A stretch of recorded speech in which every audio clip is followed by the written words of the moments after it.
All right, so Black Wolf has to think on it more. While you're doing so, and any of you who might be listening to this in the background, we're going over Acquisitions Incorporated this week, and tonight is the final night of that workshop. We are going to take everything that we've learned so far from the rules, including the 2 characters we made last night, using those rules, and we're going to use our worksheet in our workshop to create a settlement, or this would be the territory in which this Acquisitions Incorporated franchise will operate, and then we're going to apply rules to that territory in order to create a franchise. And that will give a base of operations to our 2 characters. At the end of the week, it all goes up on our Discord, and hey, all of you have this seed area that you can download and use, and you could use the 2 other people as NPCs, or just as other inspiration, or as a rival group if you want. So for all of you out there, if you have Acquisitions Incorporated, which I do, Coffee's weighted pulls from the gacha. We're on top of it here. So, get your copy of Acquisitions Incorporated out, or if you have it on D&D Beyond or whatever, open it up, and we're gonna crack into it here. Not at first, because you're also going to need your Dungeon Master's Guide and, yes, your Player's Handbook. What is this, homework? Yes. I'm glad you're pleased, Coffee. Again, I try and make compelling polls that fit within the math and the budget. You know, I average all the costs out over all the capsules to make sure that everything in the long run evens out.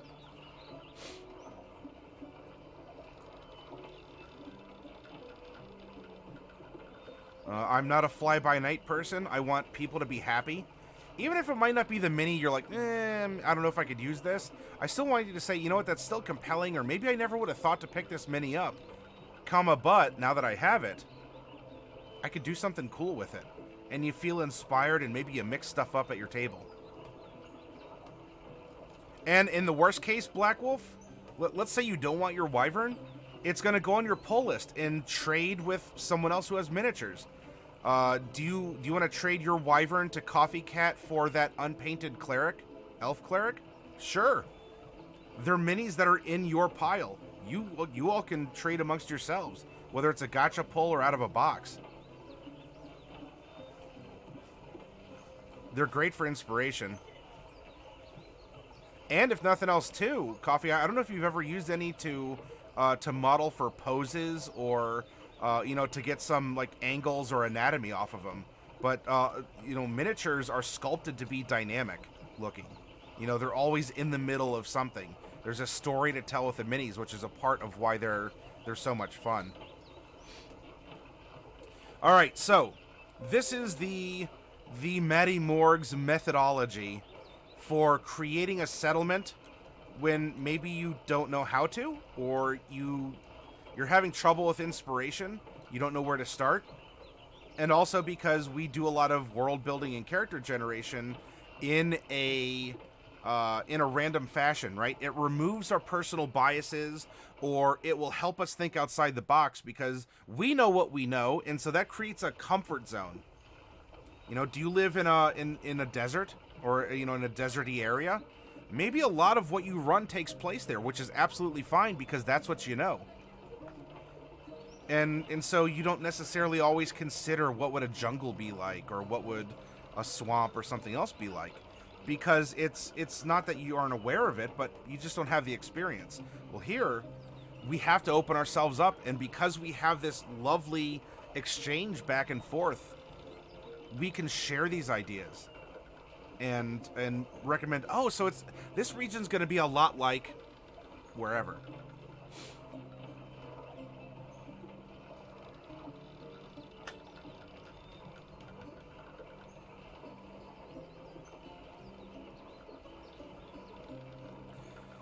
All right, I'm going to the character our character sheet here because it does have a dice roller, and we are going to need to roll some dice. So I'm going to squish this over to the side. Just like so. I'm going to generate some numbers. And then we're going to go and find out what it means. When creating a settlement, I like to feature... This is a personal... this is just a personal preference. You can have one, you could have three or something. I like to feature 2 different terrain types. What are 2 prominent biomes in this region? Now, fortunately, there is a list that has biomes in D&D. And it's broken down in such a way that rangers and druids have features or spells based on those same 8 biomes. And our first rolls then, we're going to roll 2d8 to find out which biomes these are. 5 and 6. So I'm going to put a 5 here and a 6 here. Which form of government is this place going to be ruled under? That's going to be determined with a percentile roll in the DMG. Oh, coffee, same here. They have been... I pull a pound of fuzz off them one day, and the next day, it's like tissue paper. Another pound of fuzz just crops up out of nowhere. Our form of government's going to be a 78. Another personal preference... Now, this is whether it's a city, a county, a state, or an equivalent like a province or the like, or a country. I like having 3 distinct features to that area. And the Dungeon Master's Guide gives a chart for monuments, like man-made structures, and a chart for a weird locale. You know, like a haunted something, or, you know, a portal to another plane or something. I'm going to roll 3d20, and we're going to find out what our monuments are and our weird locale. 5, 15, and 17.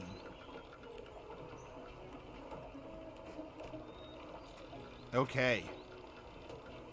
Now, for the race, because we are using Acquisitions Incorporated and the player's handbook, I'm going to roll a d10, as there are 9 races in the player's handbook, and there is a race, the Verdun, that are introduced in Acquisitions Incorporated. So if I roll a 10, then either the dominant or minority race is going to be a Verdun. So, oh, hi cat. You nuzzling everyone out there? Did you just lick their noses? Is that what's happening here? So let's roll 2d10. Oh, 10 and 7. So our dominant race are actually the Verdun, and our minority race are going to be race number 7 here.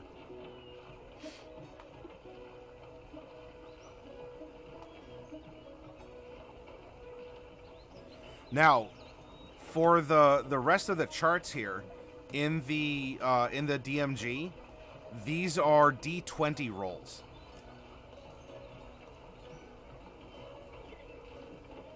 And so 1, 2, 3, 4. I'm going to roll 5d20 here.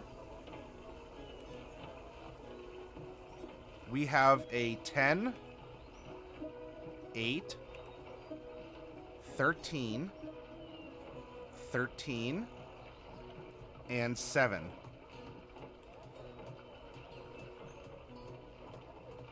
Hi. Yes. Yes, I love you. No, I don't need a fake mustache of your tail. My goodness. All the cat butt. Hey, Fallon. Fallon, you, if you didn't catch it, you'd be interested to know that the dominant race of the settlement for this Acquisitions Incorporated we rolled is actually going to be the Verdun. Silver Pirate, all right, have a great night. You're going to try to build a small amount of miniatures for right now? That's fine, Silver. You let me know when you want to have them shipped out.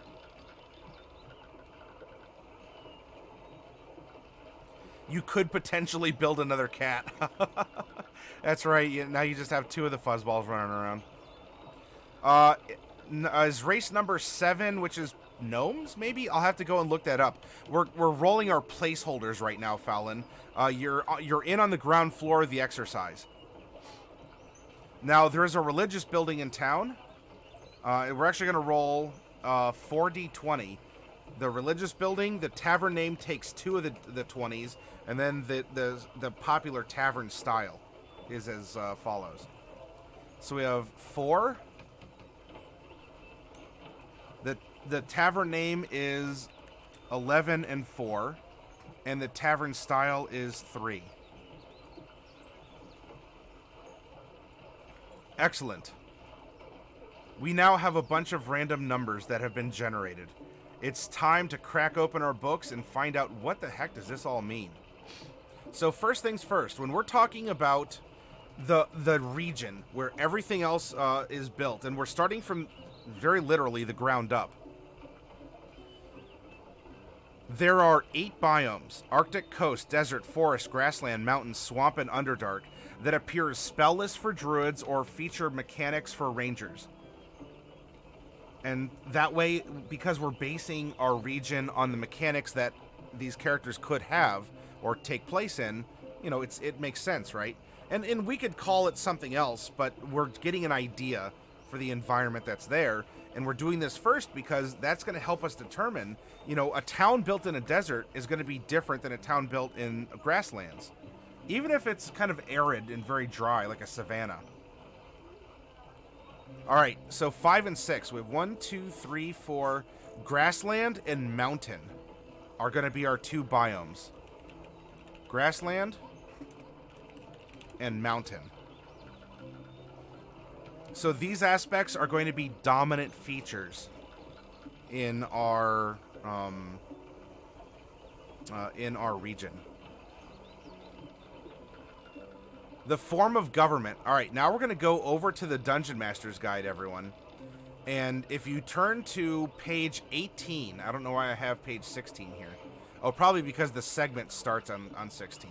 Still, there's a chart on page 18 of the Dungeon Master's Guide.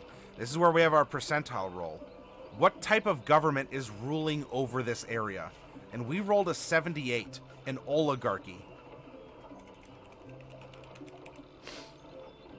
And if you're not sure what these governmental term means, hey, that's why you have all these definitions.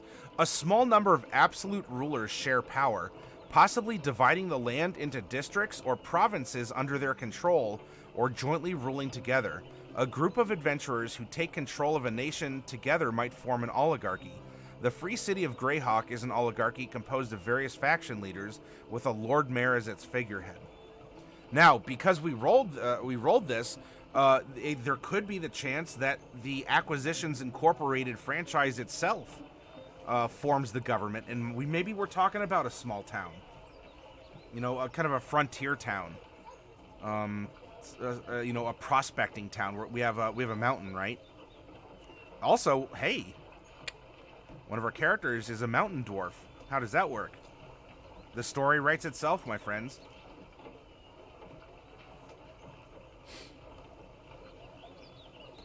All right, now we're going to fast forward.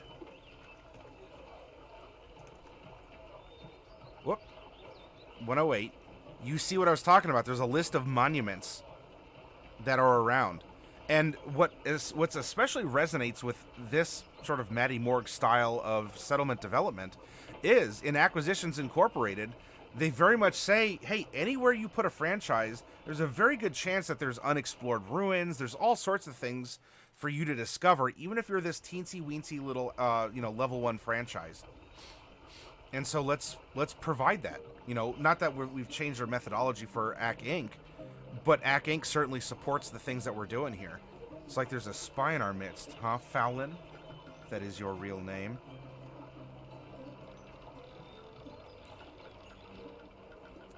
All right, so we rolled Monument 5 and 15. And so what that's going to mean is 5, an intact obelisk etched with a warning, historical lore, dedication, or religious iconography. I'm going to roll a D4, and why don't we find out which one on that list it is. So exclamation point 1D4. We rolled a 2. All right, so we have an intact obelisk etched with historical lore. There we go. And what is monument number 15? Ah, a great stone wall in ruins. Why is it in ruins? Was there something recent? Is this old? Is this a freakishly large, like, are they boulders? And so maybe, hill giants used to live here? And what happened to them after, this frontier town or whatever opened up? Whatever we want to make it. There's also a weird locale. Something that's more supernatural than historical or regular natural. We rolled a 17 for the weird locale. And 17 is a field of petrified soldiers or other creatures.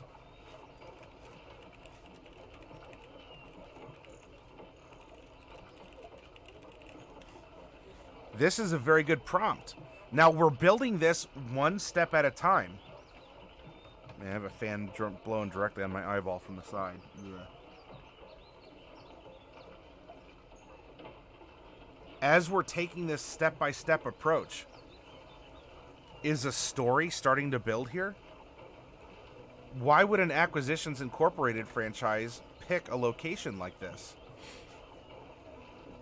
And remember, a field of petrified soldiers, and just throwing out ideas, these could be petrified kobolds or goblins, petrified orcs, petrified stone giants. They are literally giants made of stone.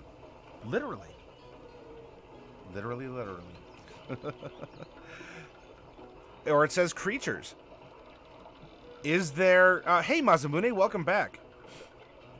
If they're petrified, do you think you're walking on gravel, and when you look down, it's actually a swarm of thousands of rats that have been petrified, looking like they're fleeing from the mouth of a cave? Oh. What happened there? Might be kind of gross, might be kind of creepy and fun. It also means that cave is probably a place you got to be careful about entering.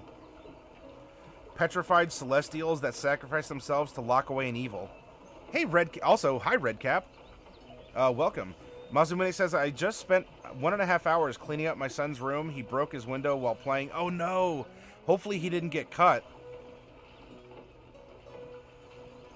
Was it the old baseball through the window?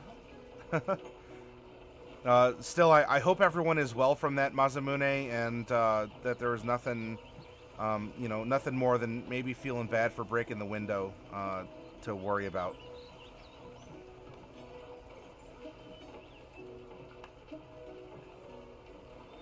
But yeah, Redcap, they could be celestials if we want them to.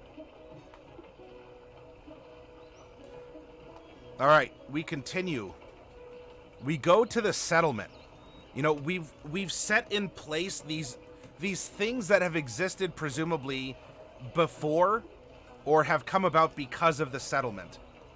And so, these are fixtures in the land, if not the land itself.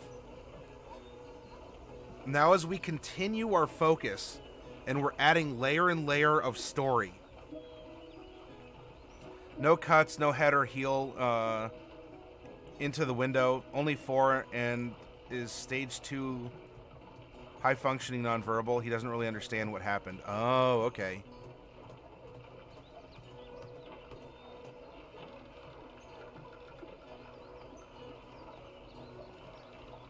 Well, I'm glad that he's okay, and that this it's certainly an event, and if it's possible that this could turn into a learning moment, or like a life moment that depending on the circumstances could be that breakthrough moment, that interaction maybe where something clicks. And if nothing else, still Mazamune, it is not that you ever need an excuse to, but it is absolutely a reason that you can give your son a hug and let him know how much you appreciate him and that you care about his well-being.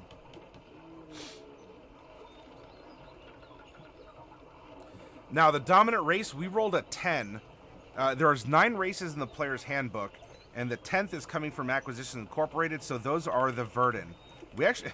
Boy, this works out, because we actually made a Verdant character and a Mountain Dwarf character. Now, I know 7 isn't a dwarf, but what we're going to do is go to our character generator and take a quick peek. Because if we come back up here to the races, 1, 2, 3, 4, 5, 6, 7 halflings. Verdant and halflings live here.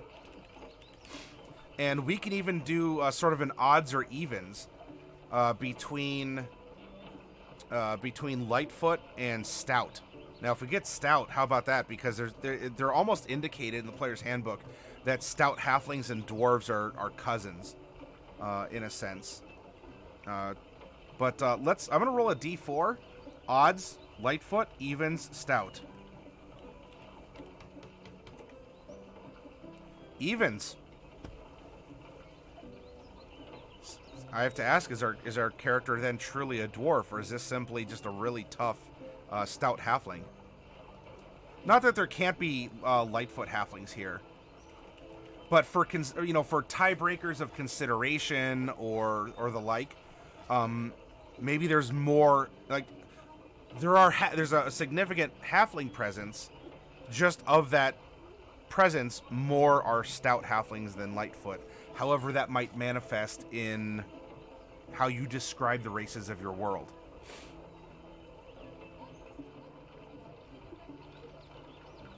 No, not caught, but I hope he didn't get cut.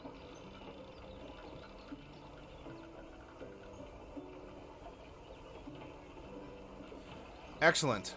Now, how do these races get along? In Acquisitions Incorporated, it says that the Verdant are pretty laid back people. They're mostly drifters, so of course these Verdant are going to be a little bit different. But if we go to the Verdant, if we do need to reference something, this is what they look like. They're based on a goblinoid race that went through a bit of a forced evolution.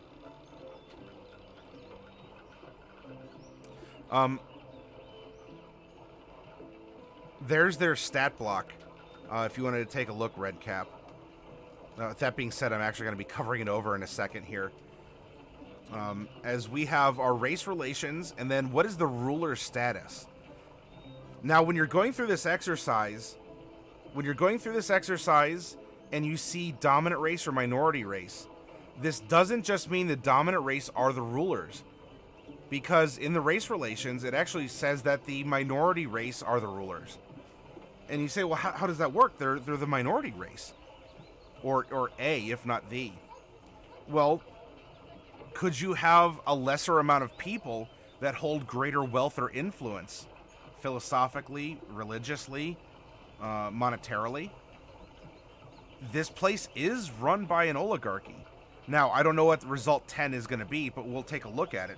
And so that's why, so it could be in terms of power, population. So the terms dominant and minority aren't just applicable, perhaps how we consider them for our own demographics wherever you live. They do kind of look like Namekians.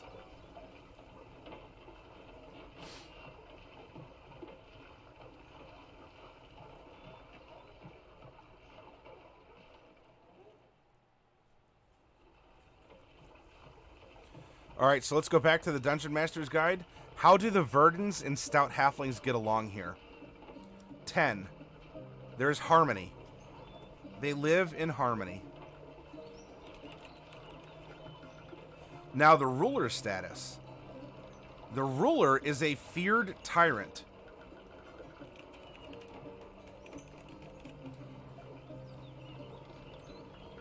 And in this case, rulers could be apostrophe S or S apostrophe to be the possessive plural, right? We have an oligarchy. And so the question is the oligarchy itself, this council of other leaders that make a leadership council itself, is it run by a bully? Or is it that you have... the races live in harmony, though the leader or leaders are feared tyrants. And so in that case, you almost get like a bully helicopter parent, or you get a situation kind of like We Happy Few, where happiness is mandatory. Or otherwise, people live in harmony because they're kept ignorant of what the oligarchy does in the background. Kind of like Waterdeep and how that city works. You have the masked lords of Waterdeep who, no one knows who they are, even though they're leaders. They wield, not logistical, but legislative power and even executive power. No one really knows what they do, but if they want to squish someone, they can call a hit out on someone. Yeah, maybe the ruler is not a verdant or a halfling. That is absolutely correct. We have this area. We also have a dwarf in the party for Acquisitions Incorporated who's a mountain dwarf. And in this case, so kind of going, using Masamune as a springboard, what if this settlement started building outside of a mountain, and the dwarves that were living in the mountain said, whoa, hold on here. What are you doing? Oh, well, we're here for whatever. Well, this is our mountain. Doesn't look like it. No one's chopped down a tree. No one's done any mining. Yeah, but this is our mountain. And so what if, in exchange for maybe a cut of the profits, or, sort of a regular tithing, that the dwarves get to sit on the city council as sort of voting / tie-breaking members of the decision makers, because what happens outside the mountain is a vested interest of what happens inside. Almost an alternative, or how it would have used to have been back in in the Hobbit, on the Lonely Mountain, as there was the town outside the mountain, or even what would have happened if they worked in harmony. If the dwarves worked in harmony with Rivertown and all that.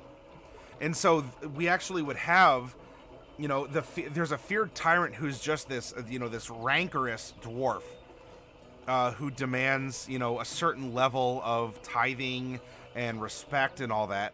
And so he is like the mayor, or sort of the ex officio mayor of the oligarchy.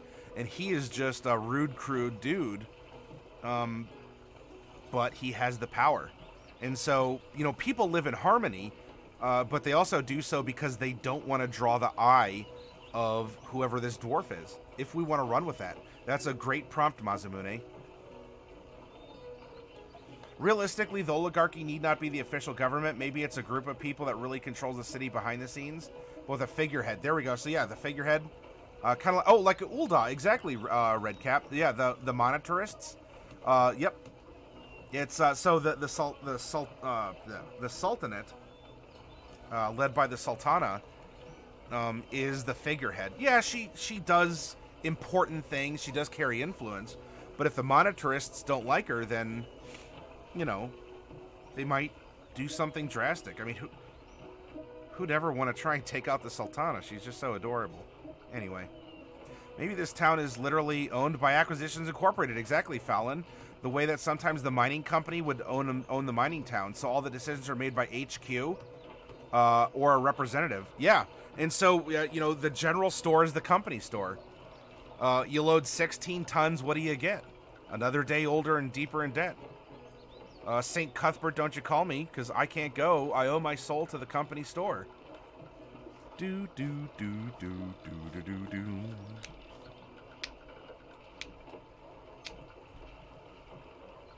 Some people say a dwarf is made out of mud. Poor man's made out of muscle and blood. Muscle and blood and skin and bones. A mind that's a weak and a back that's strong.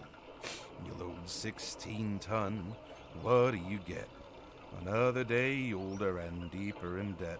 St. Cuthbert, don't you call me, 'cause I can't go. I owe my soul to the company store.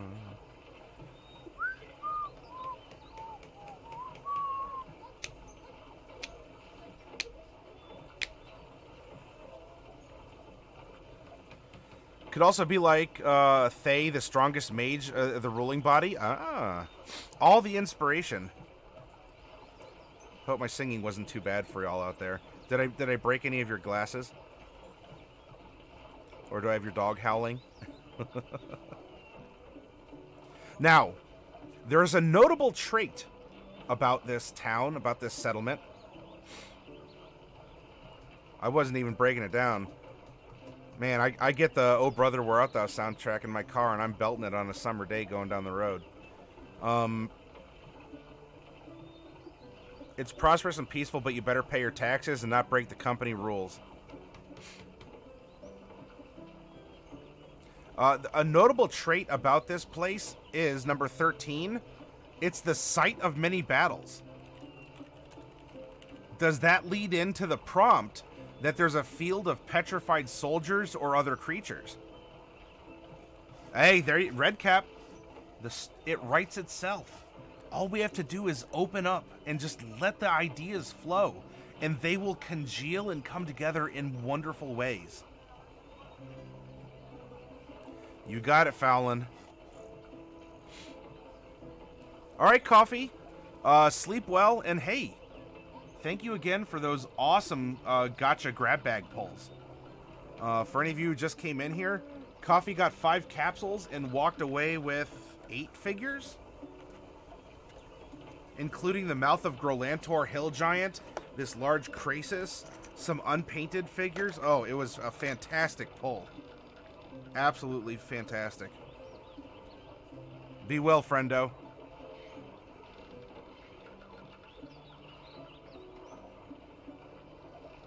Now, this place is also known for number 13.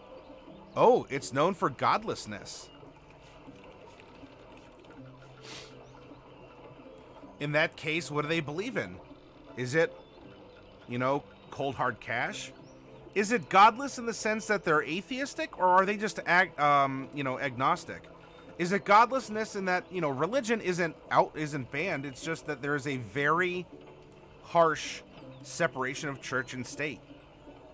Or that, this is it's more of an outpost, right? If it's like a mining frontier town, then, do people come out here and, there's a lot of sin and vice goes on, a little slap and tickle of the wenches, drinking, or, are duels a way that people are legally allowed to resolve their differences? Think like Wild West stuff. So the company first, all else otherwise, even your faith. Could be that. The image of this place in our crystal ball is becoming ever more clear every step of the process we take, because we build off all of the ideas that we're throwing out there that fit, and so it's kind of funneling down into a fun set of options. In fact, hey, we're sifting through it. Panhandling, or I'm sorry, not panhandling. Prospecting. We want those little gold nuggets out of the river, kind of a thing. All right, every place has something going on. Every place. The current calamity happening here, we rolled number 7, corrupt officials.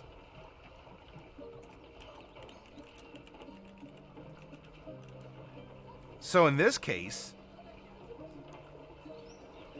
if we wanted AC Inc. to be the government, is the franchise going to, is that like the new management coming to take over? Because the old management drove the place into near oblivion and obscurity? Like, are we starting out with this feared tyrant and godlessness and all this, and the under new management banner goes up and it fixes it? Or is this place run by a rival organization and AC Inc. comes in to clean the place up? Or otherwise. Another idea. These are all things to consider that just organically fit into the idea we're growing together. And for those of you who are new to this channel, this is the magic of our workshops. Ack Inc. comes in to take over and rebrand. All right, hey Pancake, we could follow a prompt like that, and it still works with everything we've randomly generated so far, including our randomly generated characters we did last night. There's an intercessor pretending to be... Oh.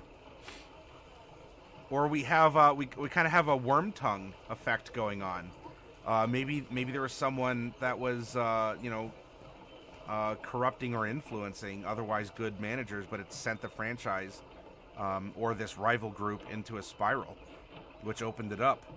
But you have some tough competition still, because everyone's been kind of browbeaten into submission. Yeah, don't you love how this is working, how this is playing out?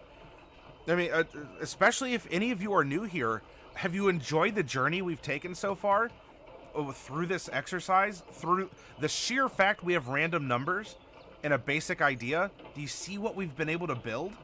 It's captivating. It inspires adventure ideas, let alone what we're going to be able to draw off of our 2 player character sheets. Now, we don't have the name of the town just yet. We can add that. However, there is a religious building in town. Now, this place is known for godlessness. Doesn't mean that there are no gods or no one who has a faith. Though the major building in town is the religious building. We rolled a 4, a temple to a good or neutral deity.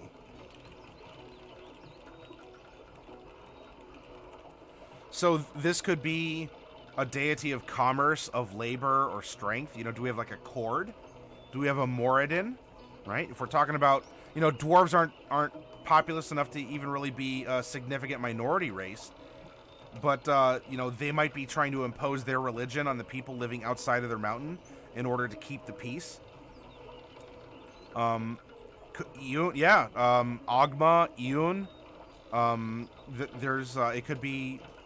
It could be a place of knowledge. You know, people trying to bring enlightenment out to the frontier. Think, you know, sending the school marm out to the west in Back to the Future 3. Could be something along those lines. Or if not for the sake of knowledge, then for the sake of proselytizing. You know, for evangelizing. Trying to get, you know, the frontier, the godless heathens on the frontier, who many might consider to be savages or whatnot. You know, try to, you know, wrestle them in. And so there's a little mission in the town, even though not a lot of people at the moment are going to it. Now, there's also the best tavern in town. Not that there's only one, but this is the one that people know for whatever reason. The tavern name, here's a nice generator right here for you. We rolled 11 and 4. So we have the Drunken Pegasus. It was almost the Drunken Dwarf. The Drunken Pegasus. Now, what's nice about this isn't just that we've now generated average bar, you know, .jpg. The best bar in town that has economic and social influence, even historical influence perhaps, is called the Drunken Pegasus. Why is that? There's a reason, right? And by giving reason to this prompt, maybe we create the fact that there are natural Pegasi that live at the top of the mountain, and one stumbled down one day or something. Or the owner, 100 years ago, you know, had some sort of an event. Or maybe it's just because this tavern has an awesome stable that, you know, you could even get a beer for your horse if you wanted to. But there's a reason for the name that could then reflect on the history, the biology, the ecosystem, the mythology. Maybe Pegasi don't actually exist, except in fairy tales and myths. And so to call it the Drunken Pegasus might recall a hero of lore or a chosen one of the gods, which would be ironic given the godlessness. But so too, I mean, we're aware of the Greek gods, but how many of you out there take a moment to thank Zeus? in your busy day, or go to the Temple of Apollo to leave a dollar.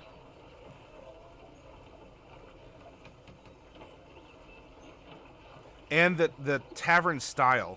The Drunken Pegasus is known as a quiet, low-key bar.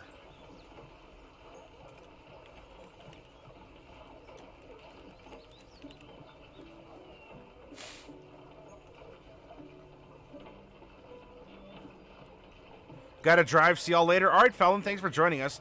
Fallon says Jim Dark Magic crashed his Pegasus here once. So, yeah, you get those signs, like George Washington slept here and whatnot. They have a sign in their main hallway that Jim Dark Magic crashed his Pegasus here once. I still have a day of my week named after Odin. Well, yeah, we all do. Enjoy your Wednesdays. Pancake Fallon has been our local sage for Acquisitions Incorporated. As I'm going into this blindly. I was aware of it. I haven't watched it or read it or listened to podcasts. So I'm relying on those of you like Fallon out there who have more intimate knowledge to help bridge the sterile crunch and other considerations there into, things that have happened. And so in this case, if we want to run this in Acquisitions Incorporated, such as it exists, then the Drunken Pegasus could be named after the fact that Jim Dark Magic III himself crashed his Pegasus through its roof. Before that, it was known as something else. In fact, we could even roll it again. I'll tell you what.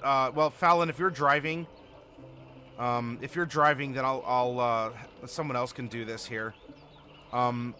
Pancake Sauce, since you're a part of this here, do roll exclamation point 2d20 for me. So if we use Fallon's idea, let's take inspiration and 16 and 12. All right, so the Drunken Pegasus was renamed after this event. However, it was formerly called 1612, the Wandering Spirit.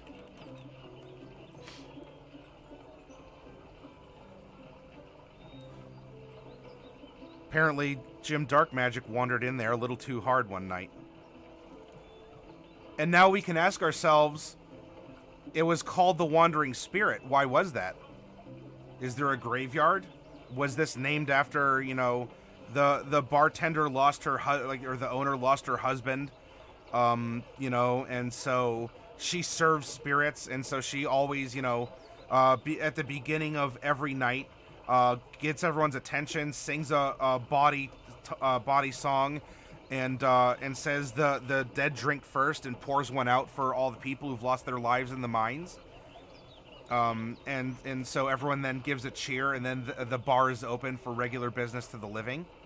Hey, look at that. Off of Pancake Sauce's 2d20, we've just created lore and history and customs and all kinds of really, really good stuff for the town that you as a dungeon master can present, and that sparks the imagination of your characters. Of the player characters that come in, right? Even your own. Use that as a springboard and continue.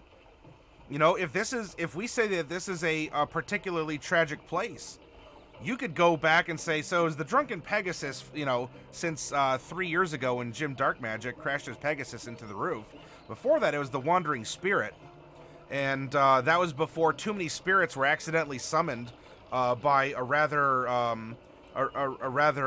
rousing bar tune and ended up destroying the place with ghostly fire. So it was called that, and then even before that and before that.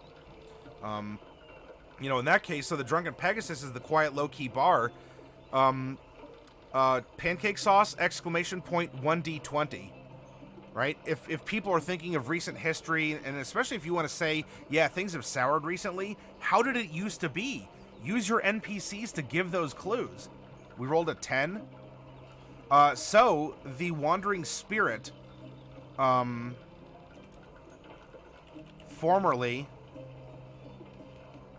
a Thieves Guild hangout.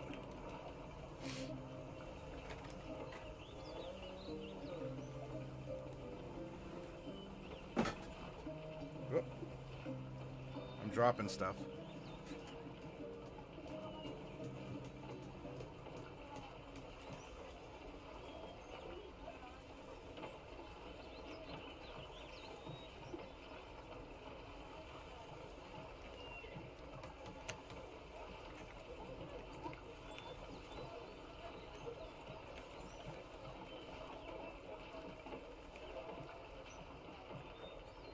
There we go. Hey, Old Port, welcome. Pancake, I hope you enjoyed that little you know, calling you out, not calling you out in a bad way, but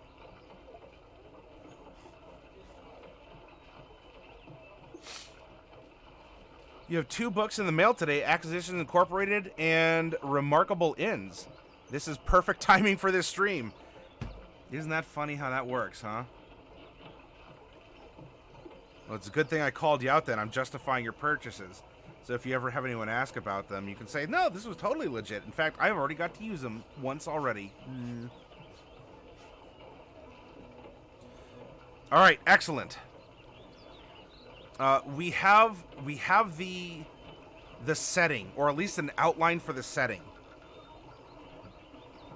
Now, there's a little bit extra that we can add to this. And if we go to Acquisitions Incorporated,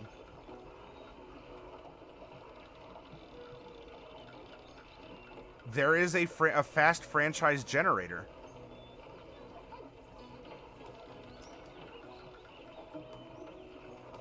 If we choose to use it, but you know, why not? Let's generate our franchise. And we can go through and get extra inspiration further into the book. Hey, Misfit TV, welcome.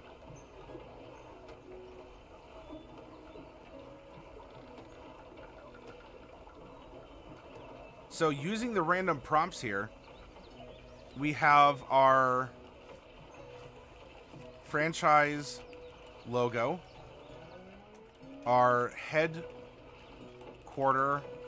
location, our headquarter quirk, our major domo, reliable connection.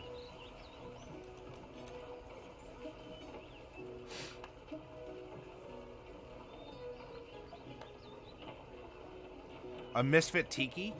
Maybe he is. Maybe he is the that mask that floats around in Crash Bandicoot.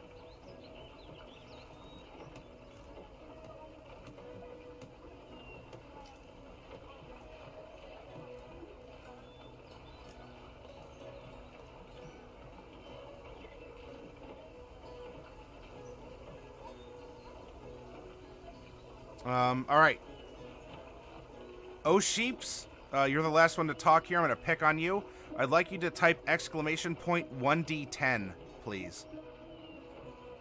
What does our franchise logo look like? 5. The silhouette of a Catoblepus. Now, if we don't want it to be a Catoblepus, we can just call it the silhouette of something else. But we can put... Boop, there we go. Off to bed. Just want to stop in, hang out, and get some view time. Thank you very much, Redcap. Eyeballs and chat activity are always welcome. Always. Be well, and I hope to see you back around. All right. Oh, Sheeps. Let's learn about our headquarter location. Can you please give me another D10?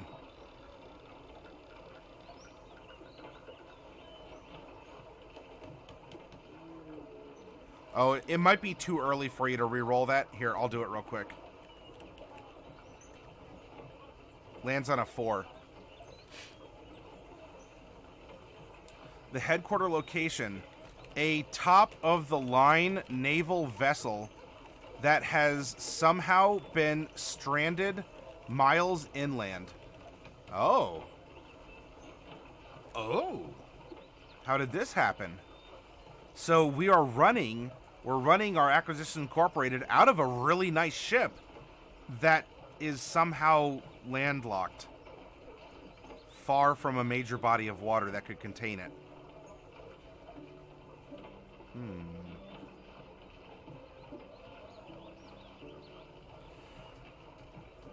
The headquarters quirk. Sheeps, please roll me a D8.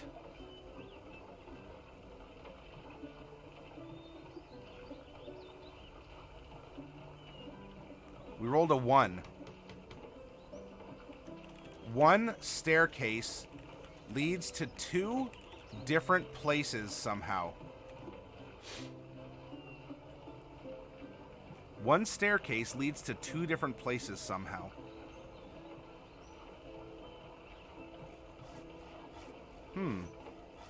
Could somehow the ship exist on the sea and land? And what happens at one location happens to the other? Such that what if this location, or what if this landlocked ship, you know, has barnacles growing off of it and seaweed that seemingly grows and attaches, even though it's nowhere near. You know, the hull always seems wet. A cannonball rips through the seafaring one, and a hole is punched into the landlocked one. It could just be some magical quirk. You know, it leads to one staircase that should leave above decks can take you below decks also, and so it's very localized. Even though you climbed up the, you went up the down staircase. Now, what about this major domo that is working for the franchise? Sheeps, please roll me a D6.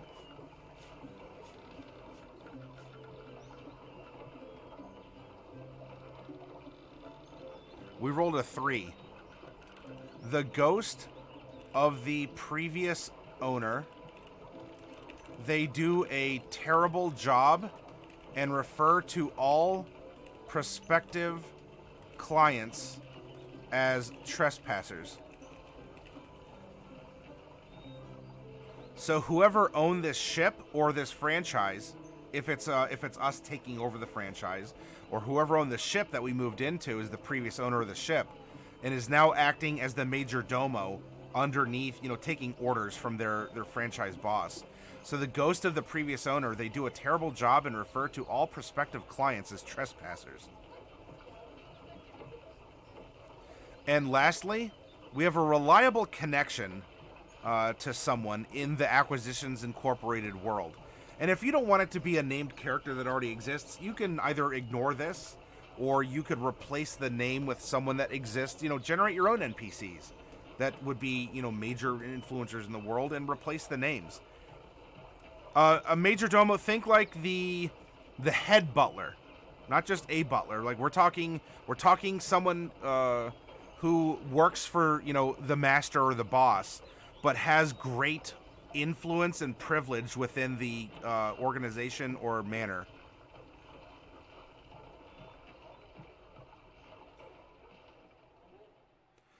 So in a way, if you look at Alfred Pennyworth, he's not just a butler. He would be a major domo. He takes care of stuff that Bruce Wayne doesn't even ask him to do, and he still does it, and he does it without asking permission. He still works for Bruce and can be fired by Bruce. But he has broad power and wields authority on behalf of the owners without being one. All right, so give me a D8, Sheeps.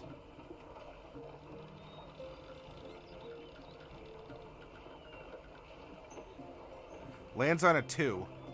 All right, so a reliable connection is either literally Jeremy Snoot, or someone in your world that might act like Jeremy. The most easily intimidated customs official in the city. From blueprints of government buildings to shipping manifests, He's your halfling. Hey, that works out really well because halflings are a major part of the city here.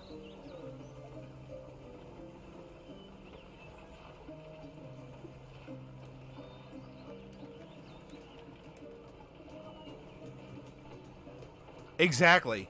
So he has power and position, but for some reason he's afraid of us, and we could just kind of go and bully him a little bit. That being said, as the DM, you would ask them to actually intimidate, and not just have him, wet his pants at the mere sight, unless there's an interesting backstory.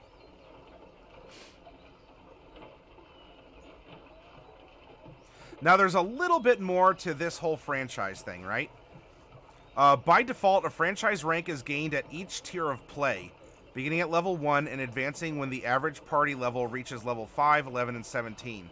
So we actually rolled 2 level 8 characters randomly. So we have a rank 2 franchise. So we've generated our licensed region that you find here. And so our rank 2 is small territory. Your license now expands to include a region similar in size to a province or small kingdom, typically up to 50 miles across, with your starting settlement somewhere within. For mapping purposes, this area is roughly the same scale as a province-scale map. See mapping your campaign in Chapter 1 of the DMG, and bada boom, we have the DMG open. Oh, Sheeps, thank you very much. You are expected to expand your trade and branding throughout the region.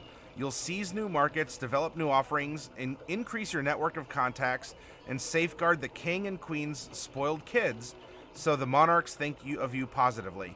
You can ship goods to 2 cities or other settlements outside your region. Da-da-da-da. Alright, so we are rank 2, small territory, about 50 miles across. We have 4 untrained hirelings, 1 skilled hireling, and 10 crew. We get 2 franchise tasks.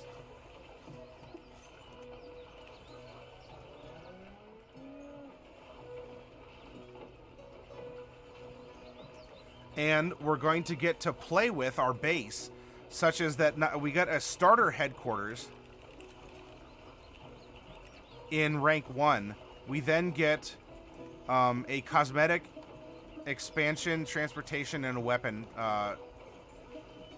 feature.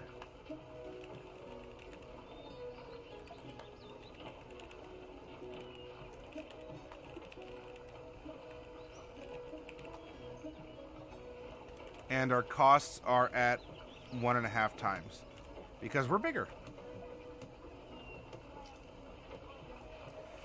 This is what it's talking about, O'Sheeps here, about the Major Domo. Administers the franchise headquarters. They typically reside within the headquarters and seldom leave it, sending out communications through a dedicated messenger, etc. and so forth. DM is encouraged to use the rules for creating non-player characters in Chapter 4. Well, boy howdy, shucks howdy. We do that sort of stuff anyway, and as you can see through both our settlement, just by generating our 2-player characters, our settlement, and now we're working out details of our franchise, we have a whole story. We have a slew of NPCs that already exist around our franchise, let alone in the town. Pancake says, too bad it's not rank 4, which is extra planar, because that would explain the HQ being in multiple places at the same time. Well, maybe that's, we discover it and we can harness that kind of like duality that it could exist in 2 places. And so it always could, we just weren't aware of it until we were. And so that actually could explain how we get to that point. So it talks about untrained hirelings and what they do. And if you want to stat them out and such, on page 11. Skilled hirelings is the same, and what crew is and does. Now for headquarter features, and I love that it asks you to work as a group. This isn't just the DM imposes what he or she wants on you. it is asking you to sit down as a group, which I imagine you do anyway, and talk about it. Now we did the quick start, which is going to presume that we came up with some very goofy ideas, and that's the one that we chose.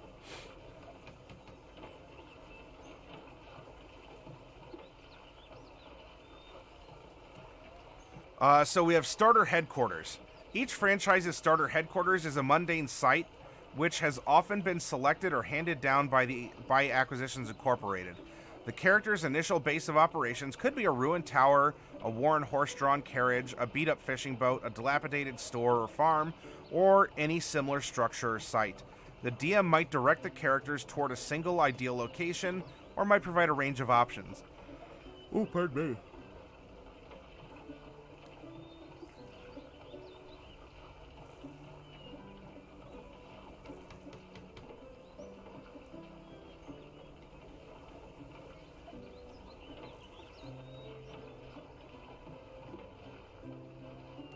All right, so there are some recommendations.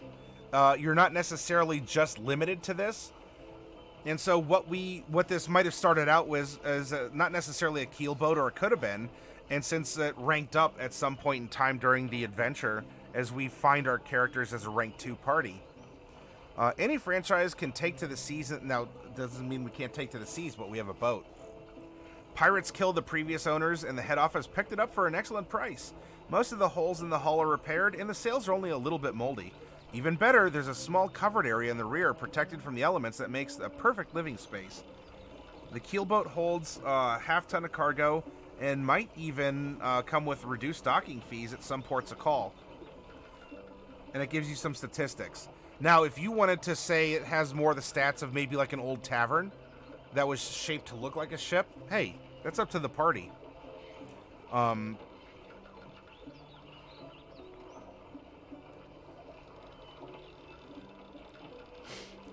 Cosmetic improvement gained at franchise rank 2 allows a franchise to radically alter the look and feel of its headquarters. A beat-up wagon could become a gilded carriage, with luxurious interiors and servants dressed in matching finery. A tavern could proudly display the party's kills in the drinking hall, feature mugs gathered from dwarven holds around Faerun, and have decor matching a particular theme. So if we went with the ship, this once innocuous seagoing vessel has been detailed to appear as a brass dragon, or something else. The ship's interior is decorated in draconic art, and platforms among the rigging are linked by silk ropes attached to pulleys. These might provide benefits to crew trained in their use if the ship is ever attacked. So now we've already we have a ship, okay? What kind of a cosmetic upgrade would this garner? So we have our starter headquarters at rank 1. Rank 2, we get a cosmetic upgrade.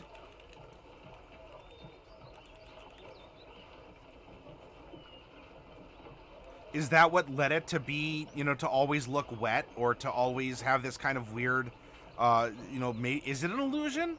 Why is it always dripping? It does smell like the sea, and maybe occasionally a ship not a ship, a fish, falls out of a pocket somewhere, and it's definitely not a fish that's native to the area.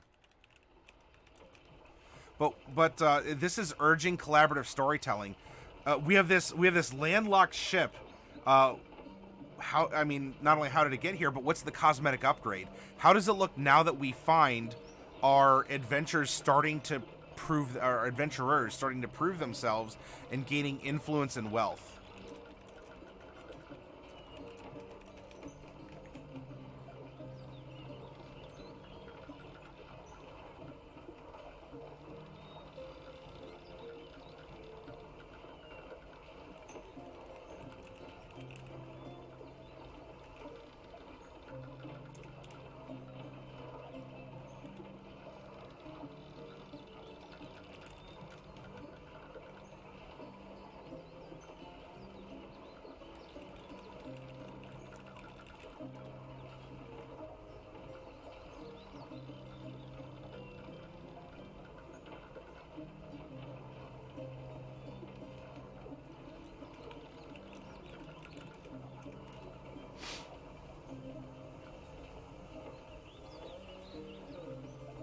Let's see. So we have some ideas out here.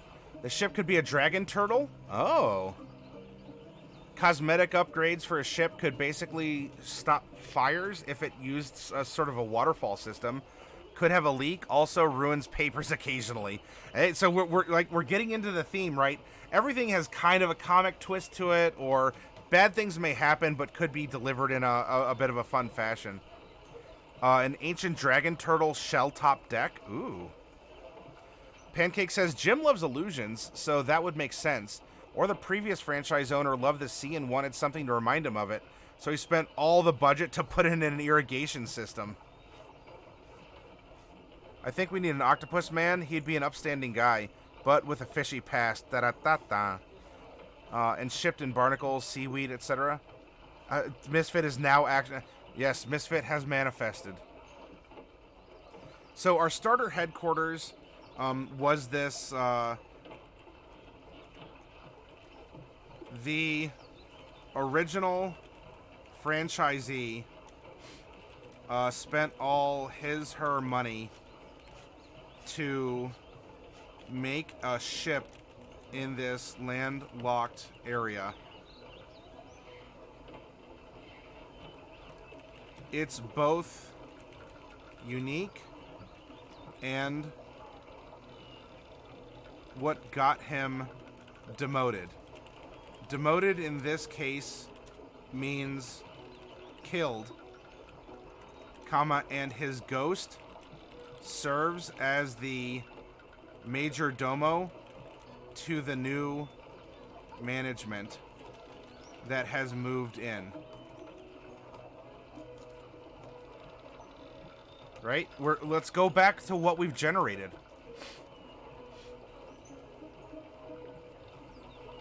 We are making an Acquisitions Incorporated franchise. Everything is ever so slightly poorly in what I see in AI. Maybe there was supposed to be a flood that never came.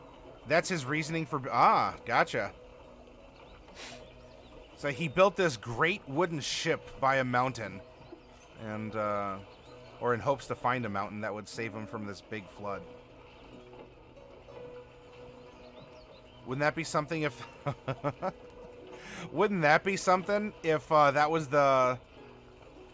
If that was the prompt, and for the quick build, we ended up getting... hang on one second here. For the Major Domo, a druid that keeps an open door policy for any and all animals seeking shelter. Their cleaning policy is less rigorous. So we have this ship that's built for a flood that was expected. And the Major Domo who runs the place keeps an open door policy for all the animals that want to board it.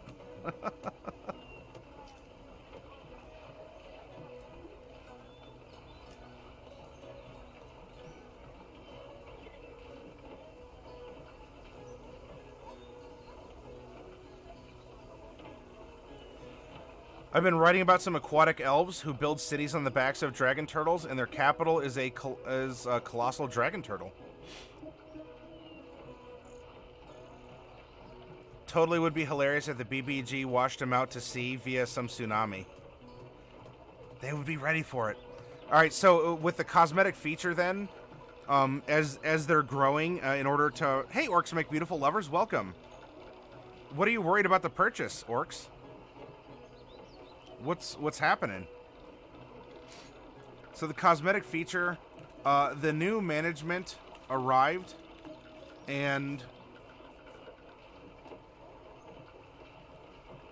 wished to make a greater show of a creaky boat in this inland area, and had a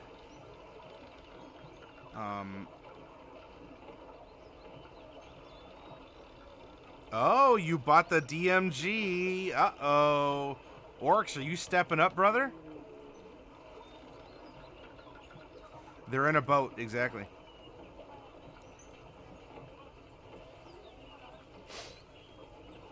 So make a greater show of a creaky boat in this inland area, and had it extensively furnished and even had a custom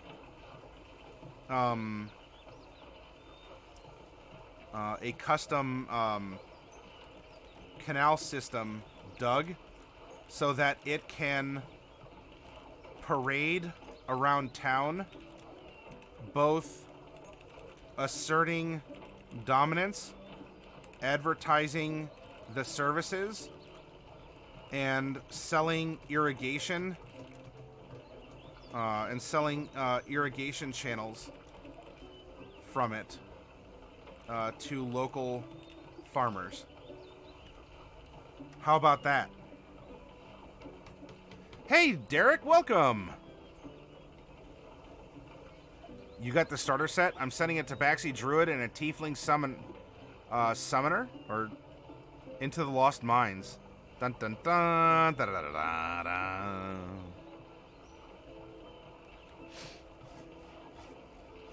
A Sun Soul Monk.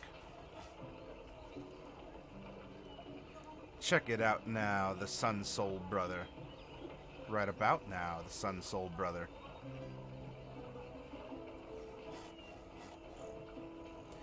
Alright, so there's our cosmetic upgrade that we get at rank 2. What is our expansion feature? At rank 2, an expansion feature allows a franchise to double the size of its headquarters. When doing so, players and characters can define the changes to the current configuration. Perhaps the headquarters expands in size laterally or gains an extra floor. Perhaps a new basement is excavated, or poking around the existing basement reveals a secret level of dungeons heretofore unknown.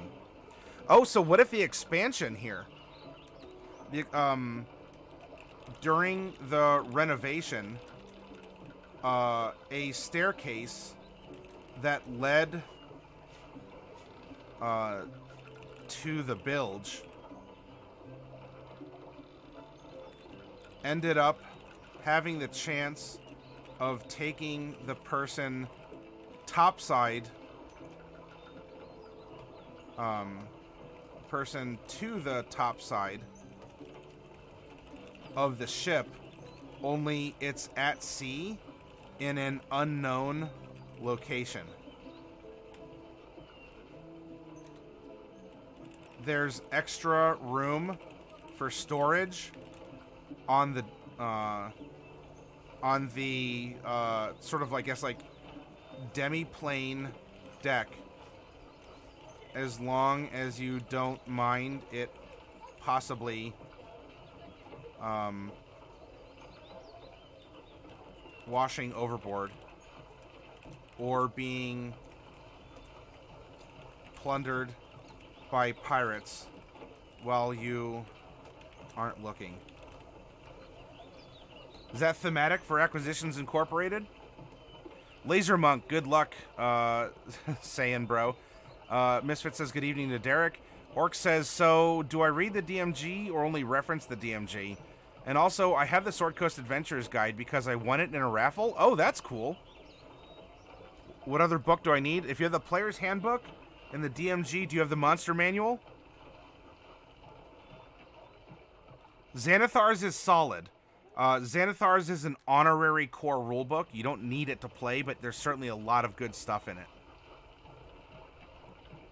All the cheese on that deck tastes like brimstone. Alright, Monster Manual is going to be important. Now, the starter set should give you the monster stats included in the booklet, though a Monster Manual is definitely going to come in handy if you want to be a DM past the adventure, past this pre-written adventure.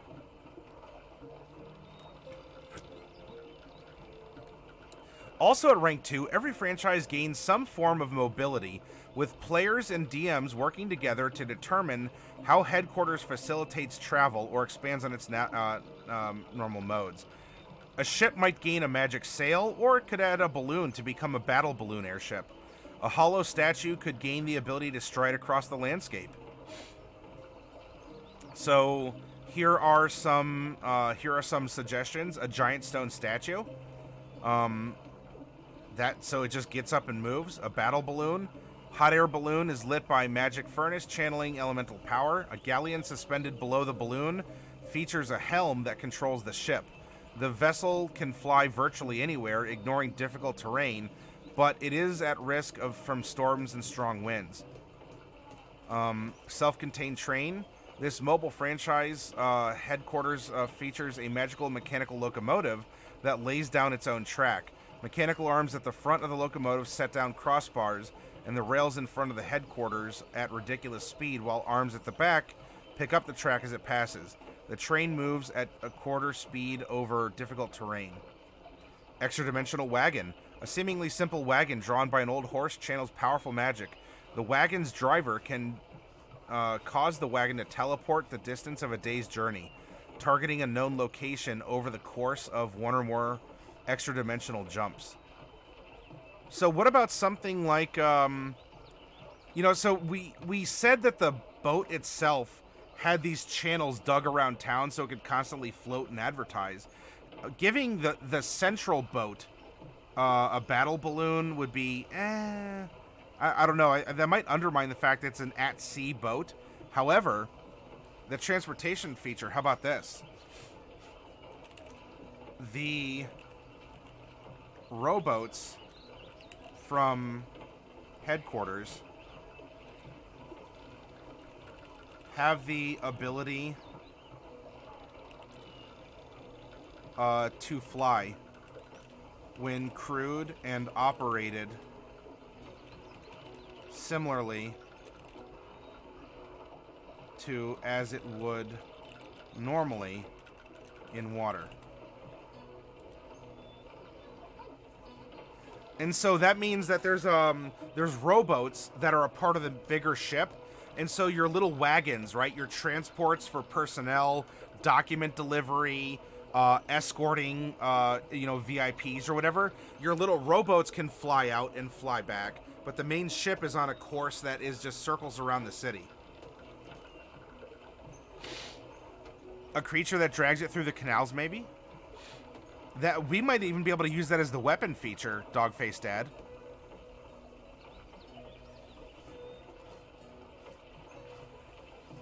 She's a moon circle druid and has a sun monk.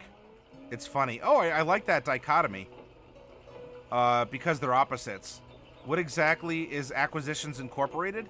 This is a rules expansion that it has a lot of tongue-in-cheek humor. It's made by the same people who write the Penny Arcade webcomic, if you're familiar.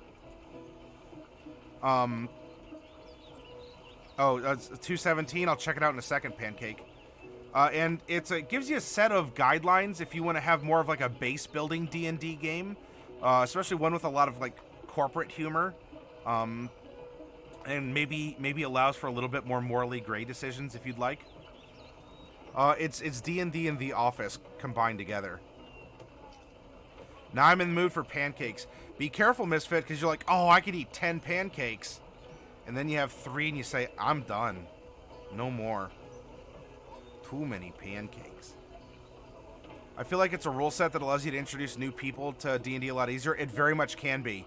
Especially because they take those meta roles as map maker and, party treasurer and all that, and it brings them into the game for fun and to add to the character. Oh, silver dollar pancakes? There you go, Orcs. Pancake, you have done your job. Cheers. Now, what is our rank 2 weapon feature? At rank 2, the members of a franchise can add a weapon to their headquarters, choosing from the options in the siege equipment section of Chapter 8 in the Dungeon Master's Guide. The DM can limit those options or change the details of specific choices, and players can also design unique offensive features subject to approval by the DM. For example, a walking statue that strikes with a fist could be treated as a ram, or the DM and the players might agree that it would be fun to use some of the effects of Bigby's hand for such an attack. Most siege weapons, whether mechanical or magical, require 2 characters, crew, or skilled hirelings to operate. So we have some examples: giant statue's fists, a giant fist, a lighthouse, energy blast. In this case, I kind of like the idea. Maybe there's actually a big monster that lurks in the moat and could even be pulling it around, so it can sail without always needing wind. And if that's the case, I mean, we can go to the Dungeon Master's Guide and check out Chapter 8. Whoops.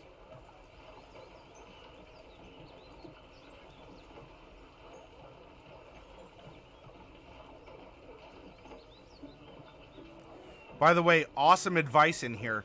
Orcs, you did a good job picking up the DMG. There's so much stuff here that it addresses. Metagame thinking, what happens if you miss a player, how to make some decisions at the table. A lot of good stuff. You know, calling for saving throws and all this other stuff. Advantage, disadvantage, inspiration. Let's go exploration using a map. Still looking for tracking, resolving interactions. Where are my siege weapons? Objects, how tough they are to you know, knock down doors and stuff. Going through combat.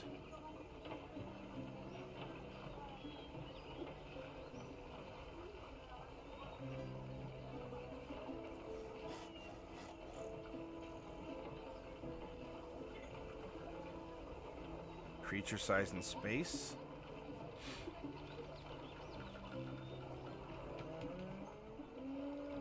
Oh, running chases. I love chases. Here we go. Siege equipment. Ballista, cannon, ram, a mangonel, a suspended cauldron. Siege tower, a trebuchet. Oh, then how about we do this?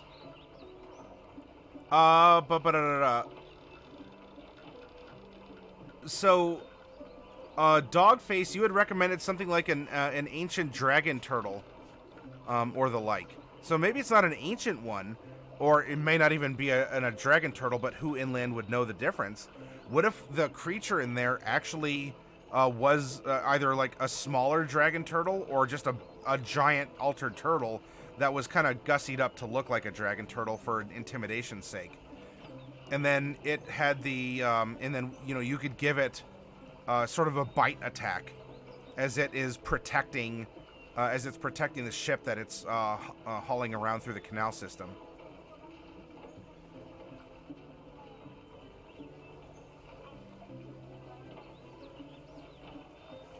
And so in that case, it looks like we're giving it something that has about, what, a +6 to a +8 to a hit. And is dealing 3d6, 3d10.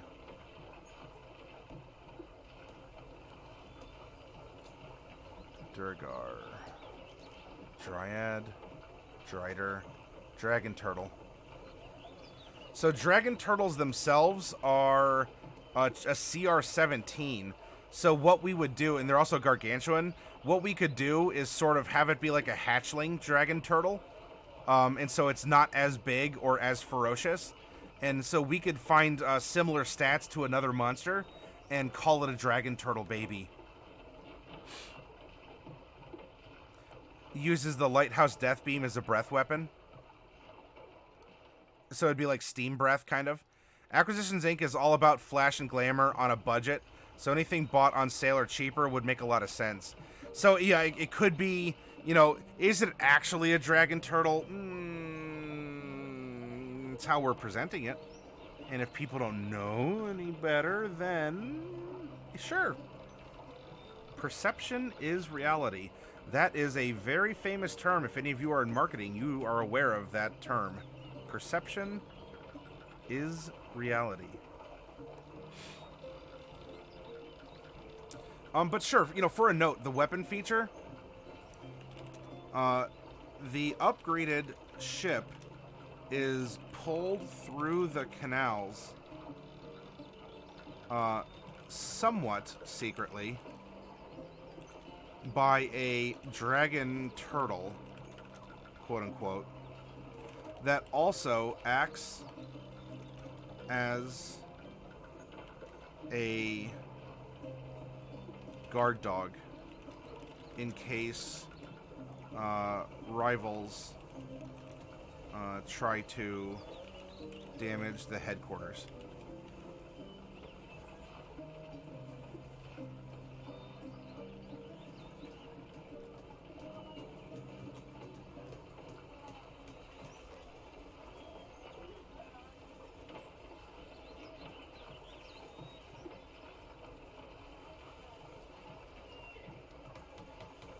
Please turn autosave on. Oh, yeah, I guess it's off, huh? I hope nothing bad happens. The map is not the territory. Alfred Korzinski. Alright, so we don't get arcane features and such until our next rank. But if we take a look here, we have our baseline costs. That was a, let's see, a settlement enterprise, like a guild hall, inn, tavern, shop, so forth. Sailing ship, including all port fees. So we kind of had a split between there, right? Our remote enterprise. So we did say this was probably something on the frontier. Could be more expensive. And we have things like, so we have between 120 and 250. So our baseline cost was probably so we have this. Baseline costs as the DM, why don't we set it at 200 gold per month. Whoop. Per month. Now that we're at rank 2, however, it's going to be costs at rank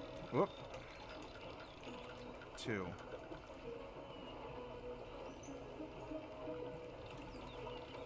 $300 gold per month.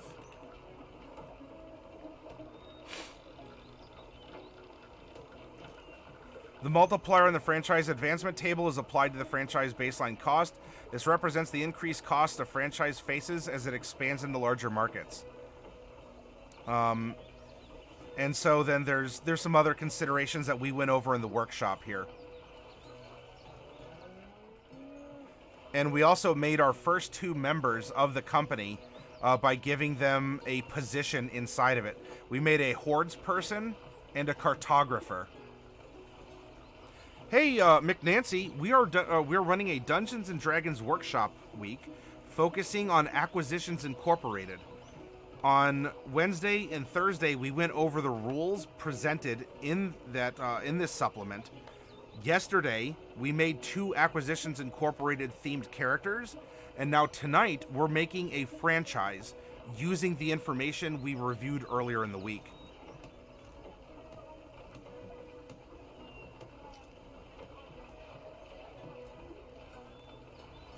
Sure. I don't see why you couldn't. You know, how you get the money, the home office doesn't care. You just got to come up with your monthly franchise fee. I dropped an issue I'm having into the RPG workshop. I'm kind of unable to figure this one trap out and still make it look innocuous and innocent until it's sprung. I appreciate anyone's thoughts on the matter. All right. Well, so you don't have to be a mentor if you wanted to hop into our Discord and take a look at Old Port Media's Noggin Scratcher and see if there's a way that you could suggest that Old Port gets the result he's looking for.